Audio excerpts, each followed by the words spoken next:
एवढी छोटी त्रिशा तर डायरेक्ट आज गाडी चालवत होती ना भाऊ.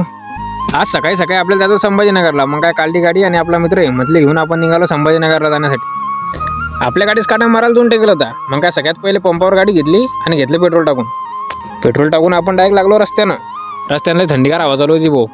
आम्ही बिमार पडून म्हणून आम्ही रुमाल बांधून गेलो होता. आपण पोहोचलो होतो मावऱ्यामध्ये येऊन सगळ्यात पहिले छत्रपती शिवाजी महाराजांचं दर्शन करून आपण निघालो छत्रपती संभाजीनगरला जाण्यासाठी. आम्ही रस्त्यानं चाललो होतो तेवढं ते पिकअपचं टायर साईडला निष्ठून पडलं होतं. रस्त्यानं चालताच आपला मित्र ओमकार भेटला. ते म्हणे मला पण ब्लॉकमध्ये घे. मग काय त्याला पण ब्लॉकमध्ये घेऊन टाकलं. आपण पोहोचलो संभाजीनगरमध्ये आणि इथून आपल्याला सगळ्यात पहिले आपल्या भावाच्या घरी जाणं होतं. आपण पोहोचलो तर आपल्या भावाच्या घरी. त्रिशाने आपल्याला कॅडबेरी आणायला सांगितली होती. सगळ्यात पहिले तिने कॅडबेरी देऊन टाकली. कॅडबेरी देऊन तिला डायरेक्ट माझ्याजवळ घेऊन घेतलं.